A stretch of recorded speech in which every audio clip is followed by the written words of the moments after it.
Hey y'all, it's Dr. Know-It-All. Today I want to talk to you about creativity, but more in a scientific information theory sort of way, and why generative AI like diffusion models and large language models seem to be incapable of true creativity, and then look at the possible solution to this, which involves the bitter lesson. So we're going to start out this little episode in a more theoretical framework and then end in a much more practical framework. Now, the idea for this video has been brewing for quite a while, but I did an interview with two professional musicians and people who think deeply about music and generative AI and music and everything. If you haven't seen that video, you should definitely check it out. Anyway, I did that just a couple of days ago and it pushed me over the edge, and I was like, okay, I need to do this episode on creativity and how it has to do with information and how large language models and diffusion models, in other words, generative AI, are really not creative in a true sense from a kind of information theoretical point of view. Anyway, it all starts with this beautiful bell curve here, a normal distribution as it's called, or a Gaussian distribution. I'm sure you have all seen this in high school math class or physics class or something along those lines. But anyway, let's go over this quickly. We've got a curve here that shows the probability density of something showing up. So if there's something that is of a statistical nature rather than deterministic, in other words, if you're going to throw dice, if you're going to look at the possible spins of electrons in a certain state, even to the extent of if you look at human beings like voters and you look at their political beliefs or things like that, you have a distribution that is a fairly normal distribution. In other words, most of the distribution tends to be in this area in the middle. This sort of pink area, this would be plus or minus 1 standard deviation. That gives you about 34% from right in the middle of the curve in each direction, or 68.27%. So that center 68.27% is where most things are in a statistical type of environment. Again, whether it's throwing dice, whether it's playing cards, whether it's populations doing things, whether it has to do with quantum mechanics, you name it. This keeps reappearing over and over again. This is where most of the stuff is. I mean, that's over 2/3 of things are in that middle blob. But of course, that's not everything. There's still about 1/3 of the probability is still left out there.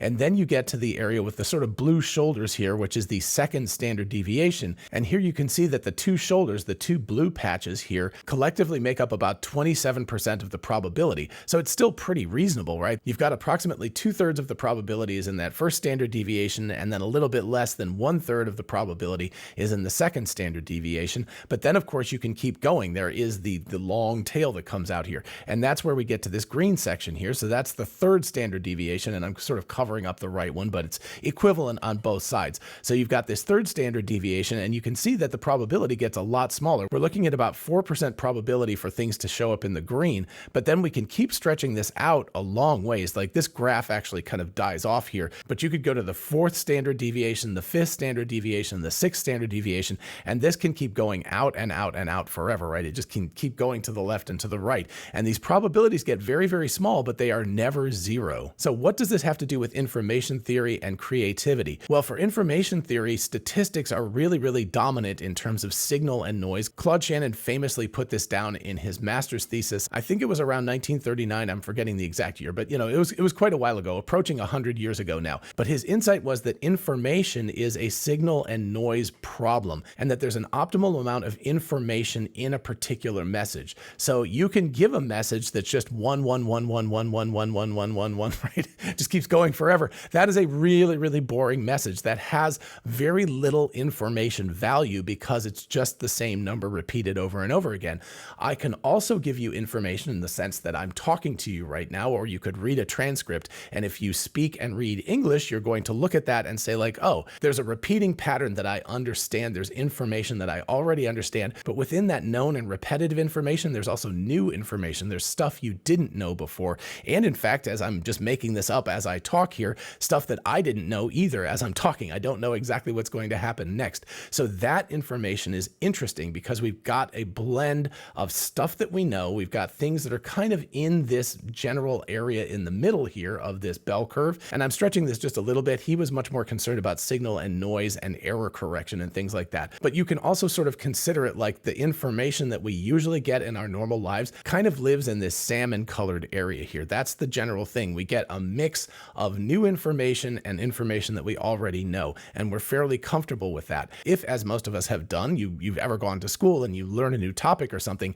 you start pushing this. You go out into these shoulders of information that is pushing your ability to understand, because there's a lot more new stuff involved and less of the old stuff, right? So you're pushing away from this center realm of information towards the edges, towards areas that have more new information and less of the repeated old information that you already know. And then, of course, you can go to information that makes no sense at all. I don't read Chinese, and so if you gave me Chinese characters, I would look at it and I would say like, okay, I can recognize it's Chinese. That's about the only information I have at this point. And it would look like nonsense to me, but it's dense with information for anyone who understands Chinese. It just doesn't make any sense to me. And likewise, of course, someone who natively spoke Chinese and listened to this video, it would be nonsensical to them. They wouldn't understand what I was saying. So as it turns out, there's an optimal amount of new versus old information that really tickles our human brains. And it's in this sort of range out here where we're actually starting to look at the tails of the distribution curve. This part in here is kind of the stuff that we're used to. You might learn a little bit of new stuff. You're not going to learn a lot of new stuff. You can learn from that, but it's not an optimal learning environment. What an optimal learning environment is somewhere out here in the second and third standard deviation, away from the generic amount of information that we get. And of course, truly creative artwork and also programming work or math or physics discoveries or any of that kind of stuff tends to live out here in the long tail of this distribution curve. This is the kind of place where an Einstein has to exist because no one else would have thought of what he thought of. Nobody else would have thought that an elevator being pulled by a rocket ship was the same thing as sitting in a box on the planet Earth and just sitting here. That's the kind of insight, that's the creative, wild insight that you have to have in order to have a creative vision or something. When Claude Monet painted Impressionist paintings, it was like that. When Pablo Picasso painted his Cubist paintings, it's like that. When William Faulkner wrote The Sound and the Fury, it's like that. Very, very different information than people are used to. The art is very different. I mean, heck, it even goes to architecture. When Eiffel built the tower, the Eiffel Tower, there were riots in Paris. People hated it. We were talking about way out here on the long tail of this distribution curve. He was pushing the limits of what architecture could be, aesthetics could be, and people despised it. They were like, no, no, no. And the same thing goes for music, right? Mozart broke new ground, Beethoven broke new ground, Wagner broke new ground, the Beatles broke new ground, et cetera, right? There are people all through history that broke new ground in music. Some of them were rejected at the time that they created this new music. And again, there were riots. The French seemed to love to riot. There were riots in the streets when the Sacre du Printemps was first performed in Paris, the Rite of Spring. That was, it caused riots in the streets. So when you really push the boundaries of art, you actually stretch out this bell curve. Now, a century plus on from the Eiffel Tower being built and Claude Monet painting his paintings and Faulkner's Sound and the Fury, et cetera, these are all within the central part of the bell curve now. They're just part of the information that we as society have, the creative information, or Einstein in addition, right? So I don't want to leave out the sciences, because when you get to science and mathematics at the frontier, it's much more about creativity than it is about sort of rote calculations and things like that. So again, creativity, I'm counting this all across the board. The easiest to understand is obviously artistic creations like paintings or writing or architecture or things like that, but it goes all the way across the board. Anyway, 100 years on, right, this stuff is all kind of in the middle. We learn about these things in high school physics or maybe college physics, or we learn about it in art class or stuff like that. So this is all information that we're just sort of used to at this point. And that means it's not optimally creative anymore. It's not out there pushing the boundaries of what is possible anymore. So there's my theory, at least, about creativity and information theory. And that is backed up, I think, by reasonable evidence. Where do large language models and diffusion models and generative AI come into all of this? Well, they come into all of this. Let's just take writing as an example. Obviously, we could do math, we could do coding, we could do painting, things like that, but we'll just use writing for now. If you take all of the internet's writing, which includes Faulkner's The Sound and Fury, and also includes text messages people sent to each other and emails and boring trade books and things like that, it includes all of that kind of stuff. If you include all of that, that is this big blob of information. There is a statistical likelihood, this middle part, this 68.27% of when you have these words in this order of the next word coming out, it's going to be in this 68.27%. It's going to have a 2/3 probability of showing up in this middle part, that next word. And of course, it will have smaller probabilities of showing up in the blue part here, the second standard deviation, and of course the green part, the third standard deviation. And then it gets smaller and smaller as we get into the fourth, fifth, sixth standard deviation, etc. So this is the information that these large language models are absorbing to learn how to write English. And what they do is they take that all in, and then through their training, their probabilistic training, they see that this is probably where the next word is coming from, and then through reinforcement learning, whether it's through human feedback or other means, they're forced even more. They're pushed towards this central blob. They're designed to give a generically good outcome. They're designed to push things towards the middle. They're not designed to push towards the edge over here, which is great. If you're writing an email back to your colleague and you want to be lazy and you want to have the AI do it, you can just fire it up and have the AI do it. It's going to do a perfectly adequate job writing an email, or probably an essay about The Sound and the Fury. If you want an essay about William Faulkner's The Sound and the Fury, you probably want it to stick around in this middle part, right? You don't want to be too crazy about that. You want your professor to grade you well. And I'm not suggesting you should use a large language model to write your essays, but I'm just saying if you do, it's going to give you something that's perfectly adequate. But if you want the next Sound and the Fury, not a repetition of what Faulkner did, because that's easy, that's now in the middle part here. But if you want a new thing, a 21st century version of The Sound and the Fury, it's going to have to live way out here at the edge somewhere. It's going to have to be 4, 5, 6 sigma away from that central probability. And this is something that is just not going to happen with large language models. They are designed to give you this middle part back. They're designed not to be too creative. This creative stuff down here is what's called hallucinating. This is the kind of stuff that people beat out of these systems. They're like, no, no, no, we don't want that. What we want is this middle part, because this is tried and true. We know it's good. Everything's cool. We don't want this crazy stuff out here at the edge. But of course, when it comes to the most creative discoveries, the most creative art, the most creative writing, the most creative architecture, the most creative music, that actually is where we want to live. We want to go out there towards the edge and discover something new. And you're not really going to discover anything new if you're living in this area. And that brings us to a couple of recent posts from Elon Musk and Sam Altman and the bitter lesson and how that might be a way out of this creativity bottleneck. So I'll just read a couple of these posts first and then we'll talk about it. So first, Elon Musk yesterday said the XAI goal is 50 million in units of H100 equivalent AI compute, but much better power efficiency online within 5 years. So 50 million units.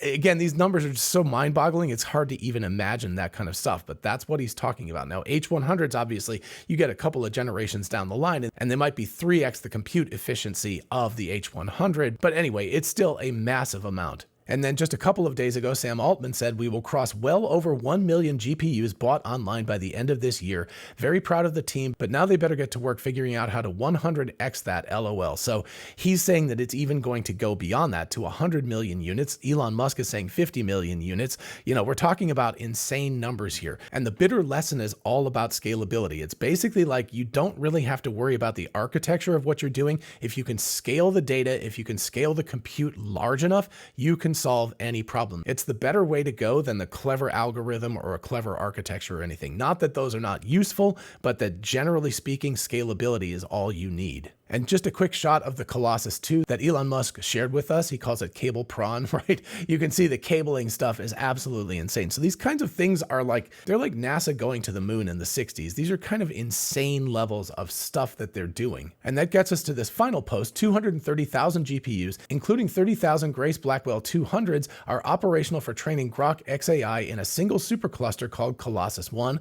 That's online now. And interestingly, inference is done by our cloud provider. So they're not doing inference for Grok. What they're doing is training exclusively for this, and they're using third parties to do the inference. That's totally fine. At Colossus 2, which is the next generation of this, the first batch of 550,000 Grace Blackwell 200s and Blackwell 300s, also for training, start going online in a few weeks. This is kind of nuts.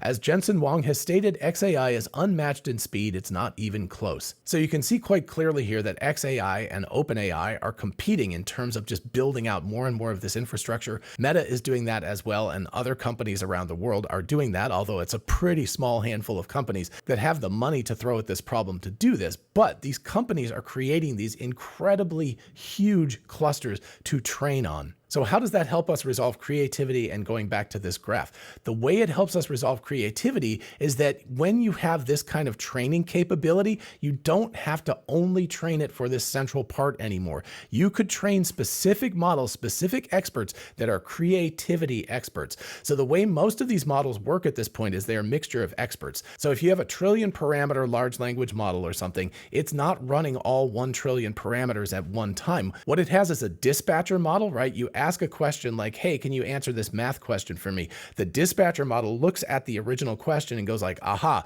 we have a math expert within our trillion tokens that does math really, really well. That might be a 50 billion token model, right? It's like a sub model within this giant model. It will fire up that model, and that model goes ahead and answers the question. It's like, okay, I know how to do this. I can handle this. It doesn't ask the coding model. It doesn't ask the writing model. It goes straight to the math model because it knows that's the question that you've asked. Of course, right now, as far as I know, at least, the experts are all kind of within this realm. They're specifically designed to give you answers in this 2/3 probability in the middle. But once we have these really large models and the massive training compute necessary to be able to do this, we can train experts that specifically live way out here at the edge. Are they going to be useful all the time? No. Will they hallucinate a lot? Yes. But will they be the key to discovering new science, to be able to discover new ways of writing, new ways of painting, new ways of thinking about the universe? Yes. This is exactly where that stuff lives. It lives way out here at the edge, not here in the middle. And if these companies have the vision to do this, they can create experts that specifically live out here at the edge. Now, will you have to have another model go look at this eventually and say, like, is this absolutely insane? Yeah, you'll probably will, or a human being will have to validate it or something. But if you want to discover new creativity in the arts and sciences, this is where that lives. It lives way out here at the edge, not in the middle. And up until now, there hasn't been enough compute to actually train models out here. But what we're looking at in the next few months or the next year or two is that we will have the training compute to do this, and building experts that live way out here at the edge will be the key to unlocking true creativity from large language models, from diffusion models, from these agentic systems. And in my mind, that's going to cause a step change in the way that these models are able to function and the creativity of the output that they are going to be able to generate. And when we get to that, these models truly will rival the best of us humans. Alrighty, folks, that's what I've got. This is obviously all speculative on my part. Let me know in the comments what you think about all this. Do you agree? Do you disagree? Do you have thoughts to build on these ideas? Definitely let me know about that. While you're down there, if you don't mind liking the video, it helps YouTube's algorithm. And of course, consider subscribing for more of this kind of content. And I'll see you in the next video. Bye-bye.